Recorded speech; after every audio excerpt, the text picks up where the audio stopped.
This is a Geek Leader podcast, and I'm your host, John Rauda. This show is all about helping us grow as leaders, become better technologists, and improve our lives both at work and at home. I hope you enjoy the show and learn a lot.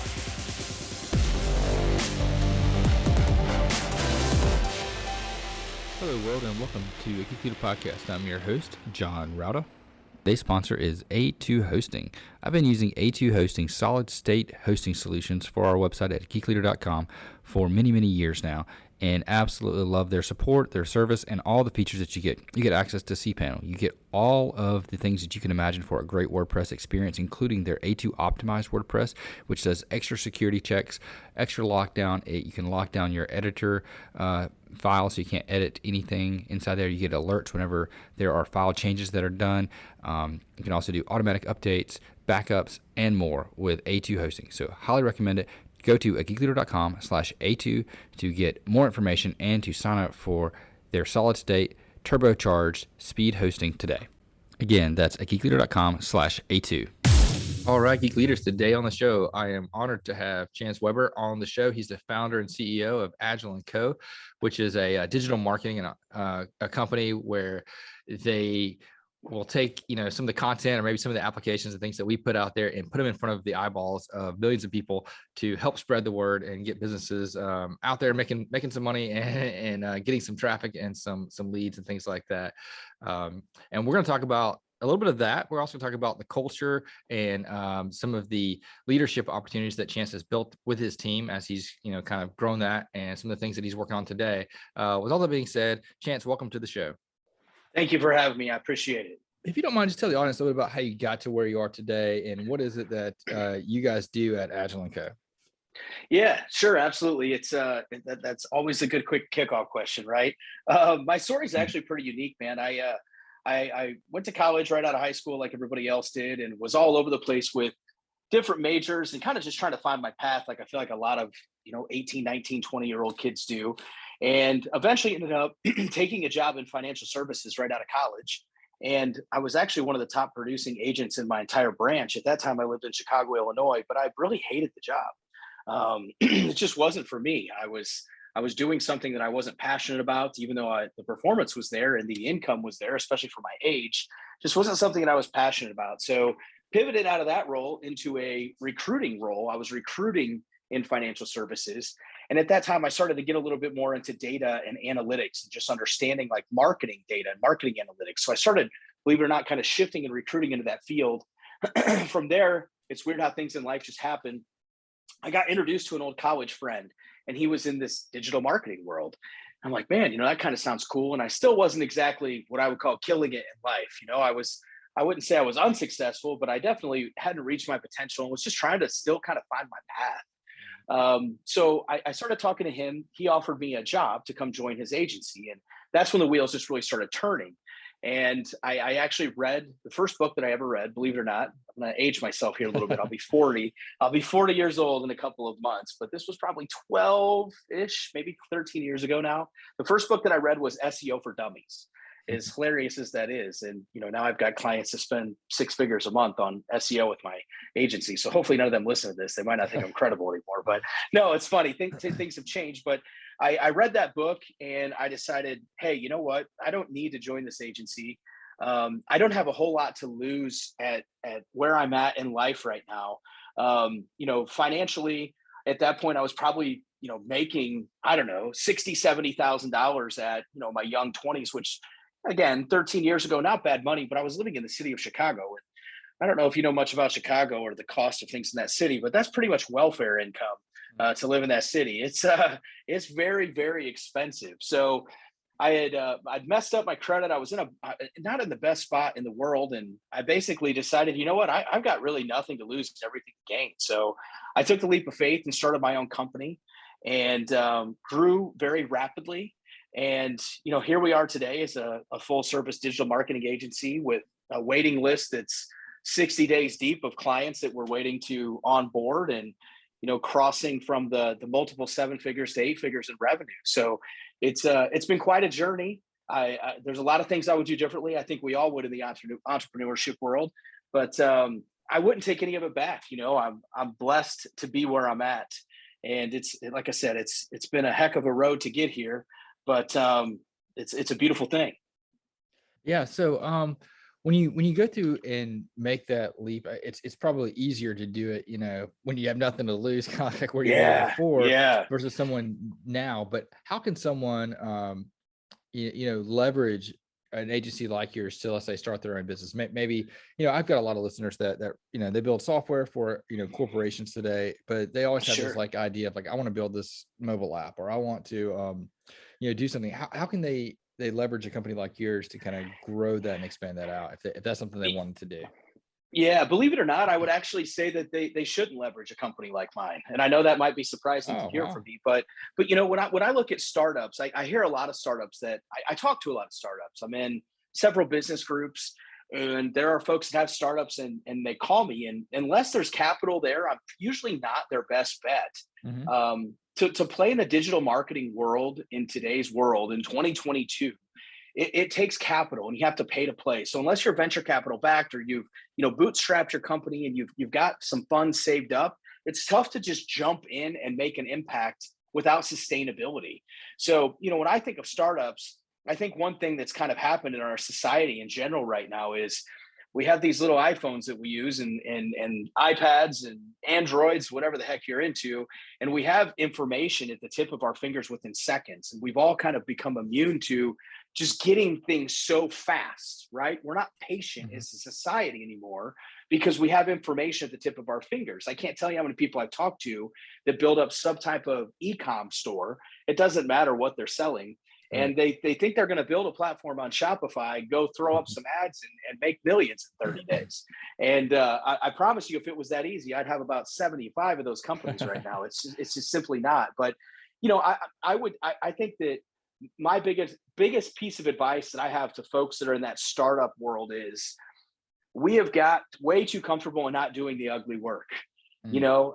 I door knocked when I started my company, literally door knocked on businesses. I hired cold callers just to get businesses to talk to me. Good old school grassroots efforts. And it's almost become a lost art.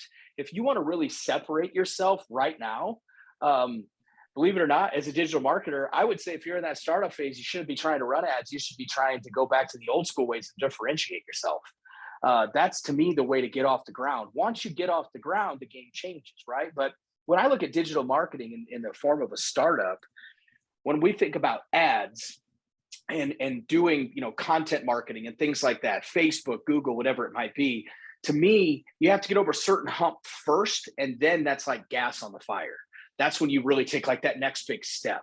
But startups to me, they've, and again, unless there's capital there, they need to get their own business at least rolling, like something moving off the ground before just going and writing checks for ads. It's too complicated. No, I like to hear that because I started my own company probably, I guess it's been almost 20 years ago, and it's been longer than that. It's in 99. Yeah. So yeah, a long time ago. Okay. And Yeah. yeah, and started the same way where I was printing up flyers and walking down, Right. the business streets and just asking people if they needed like, network support, if they had a website. This is in the 90s, it's like, oh, Yeah. I don't have a website. Well, I'll build you one. Here's a Yeah. flyer. Absolutely. Yeah. Yeah, No. so Absolutely. it's good to hear that. And I think a lot of people get confused because they read like the 4 Hour Work Week and listen to the Tim Ferrisses of the world, and which by the way, I love that book. Let me credit that. But and then they just feel like it's so easy. I'll just do this and I'll throw some Google AdWords up and do some Facebook marketing and be a millionaire. Yeah. Yeah. I wish it was that easy. Like I said, if it was that easy, I would have a lot more companies than I do. Yeah. I would just go rinse and repeat those things one after another. It's not. It's hard.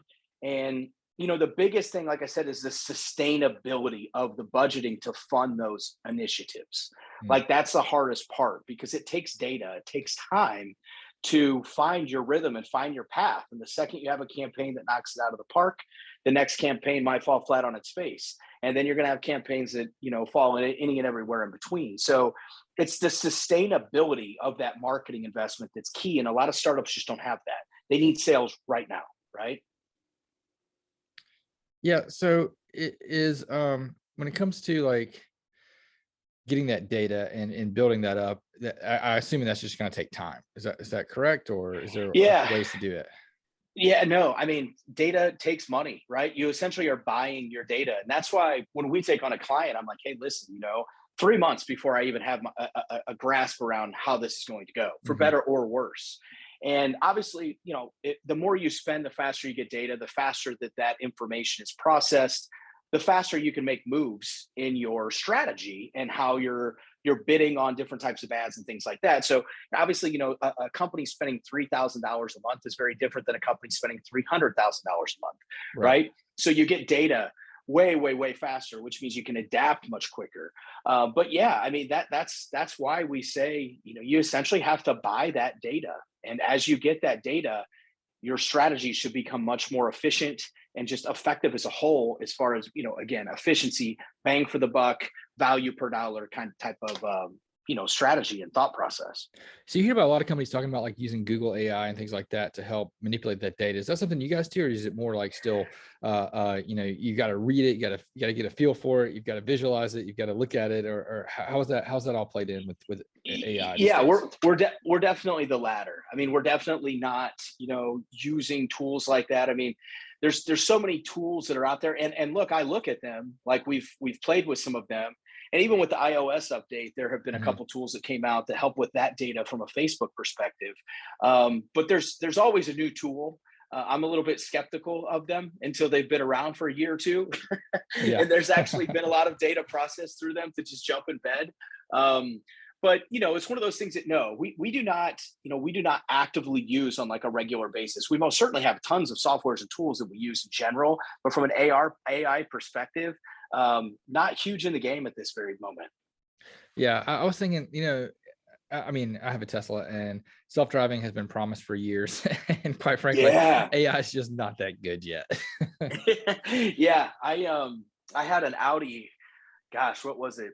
An Audi A7, probably like 6 or 8 years ago. And that was like when Tesla started self-driving, right? Like probably 5, 6 years ago. And it was supposed to self-drive. That thing couldn't stay in the lanes on like the slightest turn you can imagine. Like where it was, the alerts were going off. I'm like, what the hell is the point of this? It never did work right. So Yeah.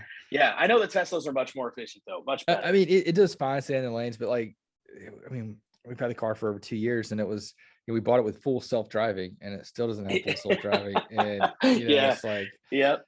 when will that happen? I don't know. But Who yeah, knows? AI is just hard. Yep, it is. um, so tell me a little bit about like you building this team, because you started out there, Mhm. you were boots on the ground, getting customers. You started getting customers, and you started having to hire people. How is managing people and hiring people and bringing them on board? How has that kind of, affected you, and how have you done that? Yeah, it's so I have a very unique hiring process. Okay, so I've read about you a little bit before we did this interview today, and I see that you have a very um, what's the word I'm looking for? You have a nice educational background, right? Okay. You Yeah. you you have all the nice fun things on your background, which is fantastic. I do not hire off of that at all. So my entire processing is or my entire hiring process, I guess what I meant to say, is very unique. So the first thing that I do is I post. I shouldn't be saying this on podcasts because people are going to steal my tricks, but that's okay. I'm here to provide value, and that's fine. But you'll understand where I'm going with this. But when I post my job postings, I will use platforms like everybody else. Let's take Indeed for example, Hmm. and I will post that job posting, and I will actually put a couple of grammar and spelling errors in that job description, and then at the very bottom of it, I put one sentence at the end that says, please do not automatically apply for this job posting through this platform. Rather, please send an email to, go@agileandco.com with the grammar and spelling errors in this job description and your favorite Teenage Mutant Ninja Turtle in the title. Now, I'm not a Teenage Mutant Ninja Turtle guy, just to be clear. And I'm hiring a lot of young kids these days, and a lot of them I'm finding out don't even know who the hell the Teenage Mutant Ninja Turtles are. So I might need to update it a little bit to whatever's a little more new school. But the whole entire principle behind that is I want somebody who actually took 3 minutes to read my job description top to bottom. I want somebody that has attention to detail and spelling and grammar errors bother them. I want somebody that can follow very simple directions. In my world, attention to detail is everything.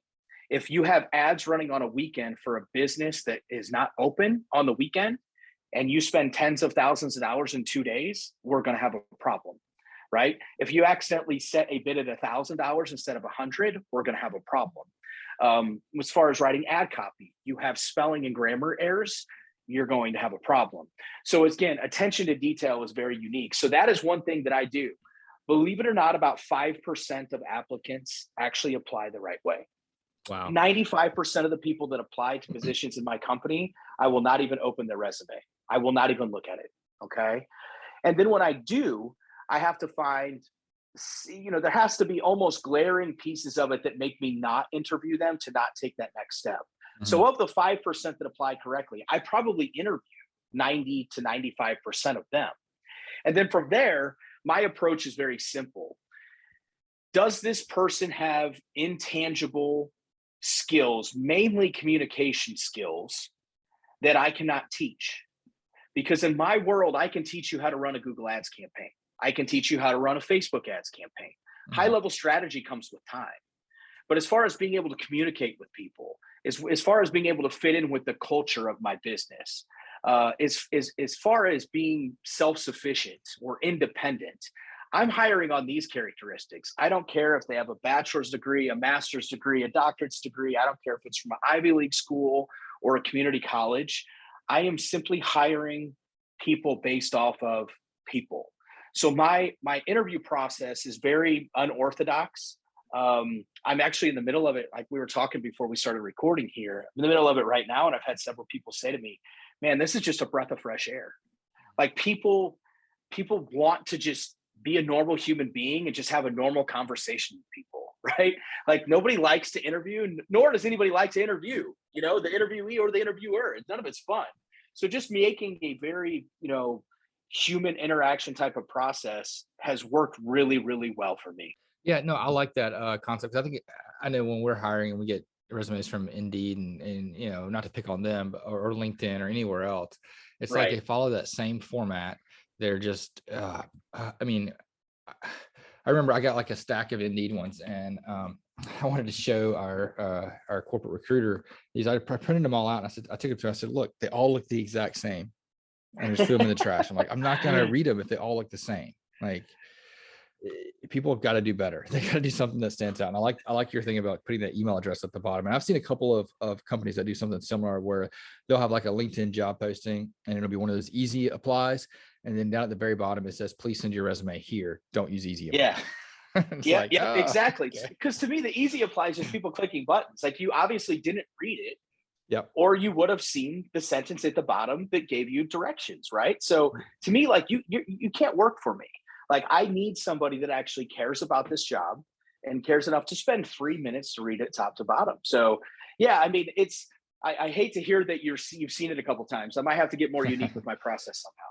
Yeah, I've only seen it a couple of times, but like, I saw one just last week where at the very bottom, it didn't have any grammar mistakes or anything like that, but it just said, please send your resume to, it had like an email address and says, don't use easy apply. But yeah, easy apply was enabled. So it's like, you could turn that off, but obviously they didn't, because they were using that as a method to weed out a filter, the junk. Yep. Yeah, exactly. Yeah.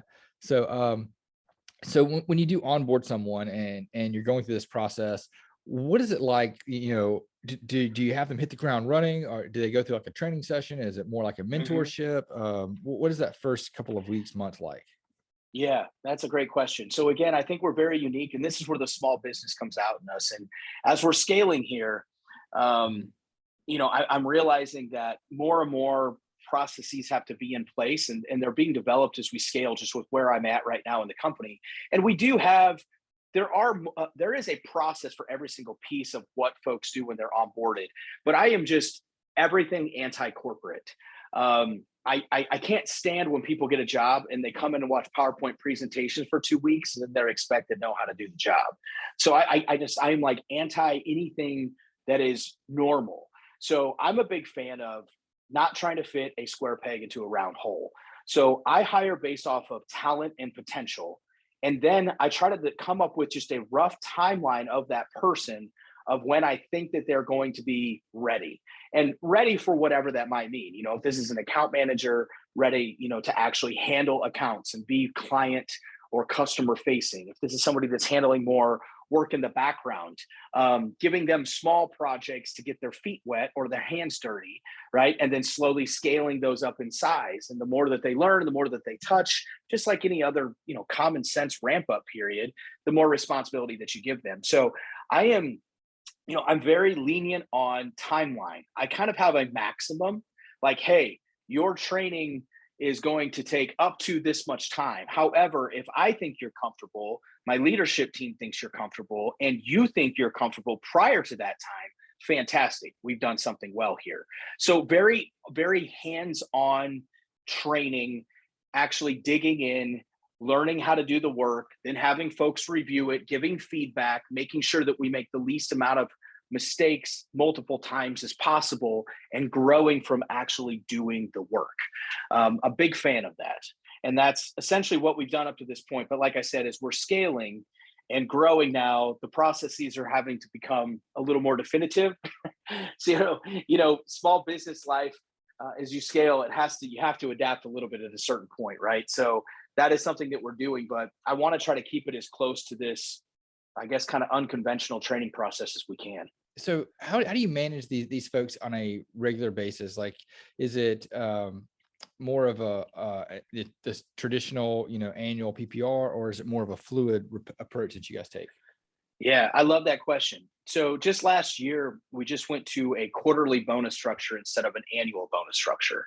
And we got more definitive on what the pieces are for every person on the team. We broke it down and said, you have these three categories. A third of your bonus is this, a third of it is this, and a third of it is this. And we are going to monitor that and make sure that you hit all three pieces to get your full bonus. If you get 2 out of the 3, then you get 66% of your full bonus, or however we quantified it. But we went to a quarterly bonus structure, and we break that down, again, based off the position and what are the vital points of that position. So for example, my copywriters, they need to write XYZ pieces of content per day, per week, per month. So we have that quantified.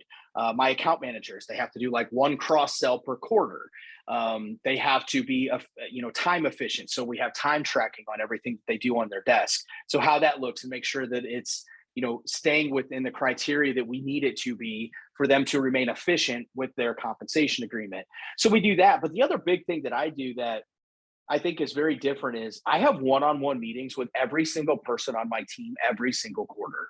Every single quarter, I sit down on a one-on-one basis. And what I found over the years is team meetings and department meetings, they only go so far. I think if we're being honest, most people probably hate them. I don't think anybody ever sees a meeting on their calendar and goes, yes, I can't wait for this internal meeting, right? So exactly. I try to keep things fresh, and I try to really get one-on-one with people, and not only that, but get them out of the office. So don't meet with them in the office. Take them to coffee, take them to lunch, take them to happy hour, and get them in a different setting and really try to dig into what is going on with them.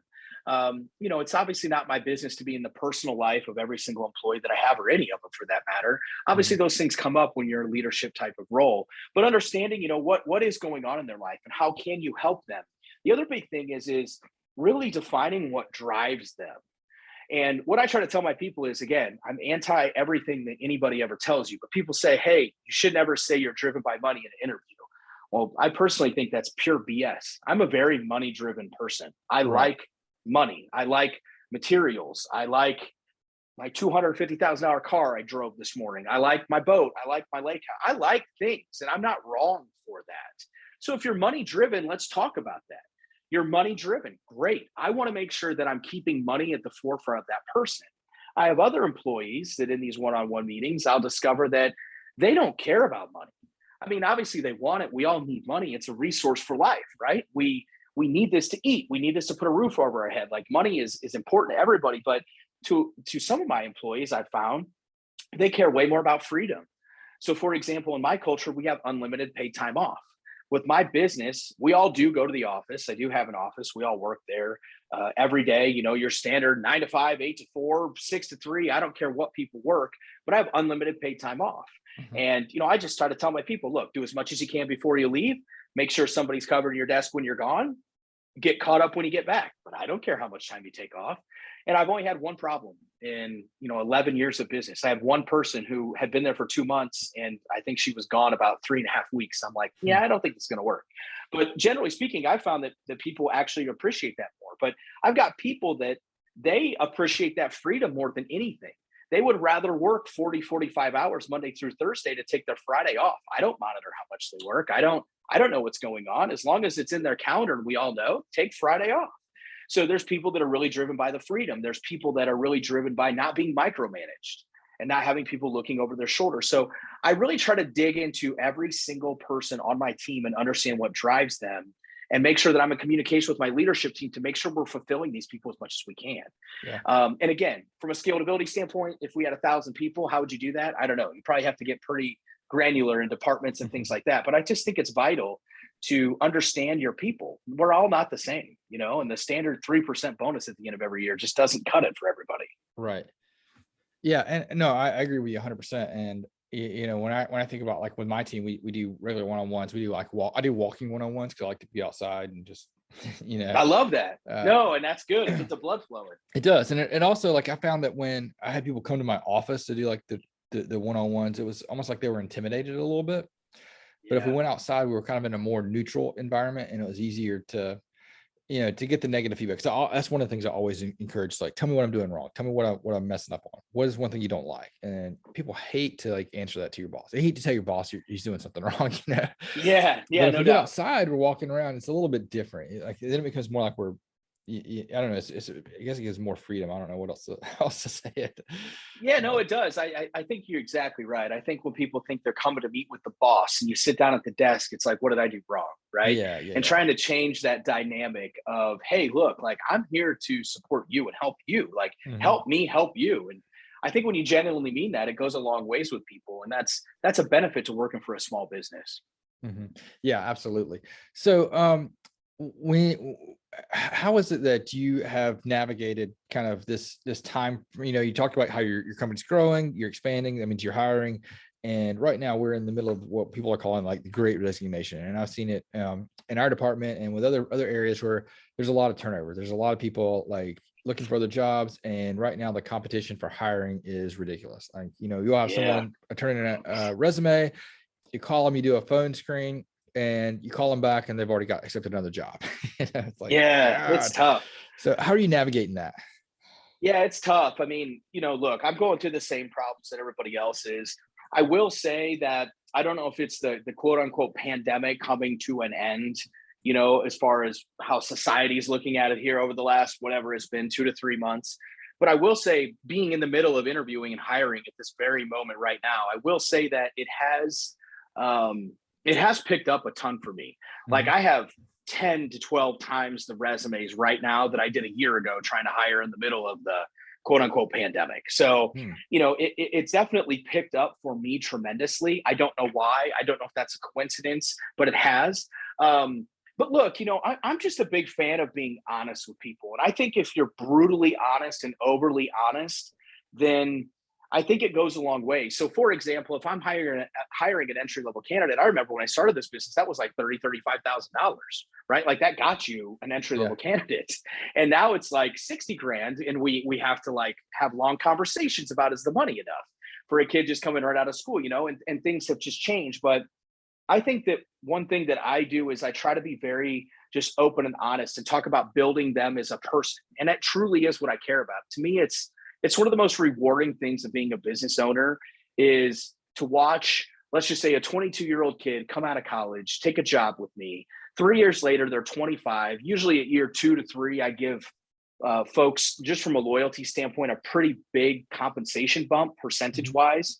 And then to watch them go on a trip to Europe for a week or 10 days, or watch them, get engaged and get married and, like, start that next chapter of their life, knowing that I have the company, like, I'm the one that supplied that, like, that's so rewarding for me. So I try to be very honest, especially with young folks that I bring in, is, hey, look, like, I might not be the highest paying guy in town, even though I think I do pay very aggressively for essentially no talent individuals when I do hire them. Or I shouldn't say no talent, no experience is what I meant to say. I definitely don't hire folks with no talent, but with no experience. But saying, hey, look, like if you stick with me here for 2 to 3 years and we make this work and we help each other, I'm going to take care of you and I'm going to pay you accordingly. And I think just having open, honest conversation with people like, look, I'm old school. You've got to earn this. But when you do, you're going to pass all your friends. And they can come talk to people on my team. Like, I'm a man of my word. They can hear from people on my team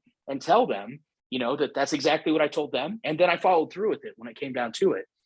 So, I just think being very honest with people. And I also think adapting to, especially with younger folks, adapting to them and understanding like what makes them go. That goes back to that kind of one-on-one, conversations of what really makes their heart pump, like what makes them happy, what makes them comfortable, and understanding those things and trying to create and build, a culture that adapts to them. I think those are the best things that I can do to separate. But look, man, it's tough. We're all struggling with that right now.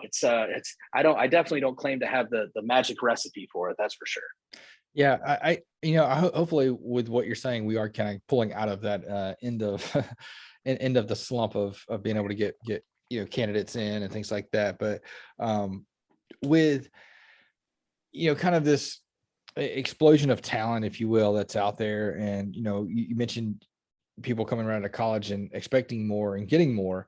Do you see that as having being a long-term benefit for hiring good people and keeping them and being able to grow them? I know you talk about the rewarding aspect of seeing them, grow and get married, and you're benefiting their entire life, not just their job. But Sure. do you see like that the candidates that you're getting initially without the experience are coming out at a higher level than maybe the candidates were a few years ago, just because of technology and growth? Or is it? Honestly, no, I don't. Really? I don't think they're coming out. I don't necessarily think, not for my role, not for my industry. No, I can't say that the candidates that I'm interviewing right now compared to 3 years ago are way more talented and worth way more compensation. To me, we just have to understand the times. Yeah. So to me, to kind of flip your question a little bit, I don't think that there's more talent per se. I don't think that, I just think this is just what's happened in our world. It's cause and effect. These are circumstances that we're in. So to me, businesses have to adapt. I mean, how many businesses have raised their prices over the last 2 years? Oh, everybody. Yeah. Everybody, right? So I've done the same thing. I've raised my prices twice in the last 2 years to compensate for these people. I actually just did one about a month ago, and I was concerned because some of my services took a pretty substantial jump, and I was almost certain that some of my clients were not going to be happy about it. I did not have a single client have a single issue with it. And I had one client double their retainer to get to a price point where they were actually, at a break-even point, or our fee essentially had hit its ceiling. So we actually made more money just by upping our prices without the price increase even going to effect. We had a client add more budget, not a single one complained. So I think as business owners right now, if you're not increasing your prices, when as a society in the business world, we're almost immune to it right now, you're dropping the ball. Yeah. Like, to me, it's an adapting to the times thing. It's not a talent pool.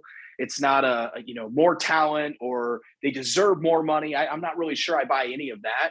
I just buy that it's cause and effect of the times, the pandemic, the circumstances of business, and the economy of where we're at. And you have to adapt your business. To me, it's more of a business thing than it is a candidate thing. No, I get that totally. And, you see that with inflation everywhere. And I guess the effect of salaries is just on there as well. It is. Yeah, 100%. So what have you had to deal with turnover, and how do you handle something like that where people decide to leave? Yeah, the pandemic, I mean, it hit us hard. I mean, I will never forget. We all have our story, right? I mean, it was a Sunday that Trump made the announcement of the famous 2 weeks to flatten the curve. Yeah. And that was on a Sunday afternoon, I believe. And we were all home, right? We were all home watching this thing happen. And by Wednesday, I'd lost like $1.5 million in revenue in 72 hours. Gosh. And the panic buttons hit, right? It was, how do I get these SBA loans? Like, what am I going to do? And again, back to just the honesty and old school of how I just try to teach and coach and lead my team like they're my family. I literally lined them up, not physically, but I lined them up from the first one to go to the last. And I was honest with them. I said, if I have to start doing layoffs, you're going to be first, you're going to be second. I wanted them to know. Like, everybody knew what was going on, but I wanted them to know. And it was hard to tell them that, and hard to tell them the truth. And, for the most part, it went by seniority, right? So it's not like there was any surprises to anybody there. But every single one of them was like, I cannot tell you how much I just appreciate the honesty, because they were talking to friends and family who weren't getting that from their employer. And I just tried to be as honest as I could. But, it was a scary time, and it hit us hard as we went through that. And believe it or not, every single one of those clients but one, we got back within 30 days.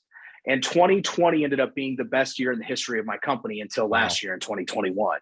So we took a major hit, but it was very short-lived. So did we have some turnover out of that? Yes, I did. Not much. I lost a couple of people. Unsurprisingly, I don't think that the days of turnover, with the power in the candidate's hands right now, right, from a leverage standpoint, I'm not sure that is over, if we're being completely honest. I think that we can either. We can try to do everything we want to do, right? And we can try to pay, and we can try to, build a culture, and we can do everything we can. But I mean, look, when people know that they can just essentially go name their prices within reason and, pick their spot, it's tough to retain talent. But I mean, we dealt with it. And my big thing has always been, and I'm actually going through it right now, and I've got caught behind again, but I try to have a couple people on my team more than I need. So if I lose a couple people, I'm not hurting. And right now, I've grown so fast, and I've recently lost one person that I feel behind. So maybe I need to go to 3, but you get the point. It hit us hard, but I think that that's the best thing you can do is for an entrepreneurial standpoint, is understand that paying out more money for your team than you need to, or you could even look at this in the department, as long as corporate isn't, controlling who you can and can't hire on your team, but being ahead of the turnover as much as you possibly can, instead of constantly fighting from behind when it happens. I think that's key right now. If there's any way to do it financially, you can make it make sense in your business. Yeah, no, I agree. I think that's a great idea. Otherwise, you're stuck in a really bad situation whenever you get to that point. And it's just a vicious cycle, right? I mean, it just keeps revolving. So and I've been there, I've unfortunately learned those lessons the hard way, and they're hard, man. It puts a lot of strain on your other people and yourself, depending on the size of your business, or your team if you're in the corporate world. It puts a lot of strain on everybody, right? And then that can cause turnover. So you've got to stay ahead as much as you can. Yeah. So what advice would you have, just to, let's say, a new entrepreneur or leader out there that's starting out, that's, building out a team right now, just, high level advice that you want to give them just to close the show? Don't quit. Man, that sounds so simple, but I've seen so many people, again, we talked about this a little bit in our world right now, that have struggled with business for 6 months to a year and they quit. I mean, I think my first year in business, I actually had my old boss in the corporate world terminate me for a reason that I could collect unemployment. And I collected it while I got my business off the ground. And I think the first year I made like $20,000 or $25,000. The second year I might've made 35, maybe. And then it was 50. And then it started to, increase pretty quickly and drastically from there. But I feel like as a whole, like, people don't have the grind that they used to. Maybe I'm getting old, man. I feel like I sound like an old person now, but get off my lawn. Exactly. Like, but I mean, just, you can't quit. Like, you have to have this mentality and this attitude that if you're going to go into this world, like, failure is not an option, because the problems, they never, ever end. I don't care. I have friends that have $500 million companies, and I have mentors. I pay 6 figures a year just for personal coaching and development. I have some of the best people in this country behind me that have helped me to this point.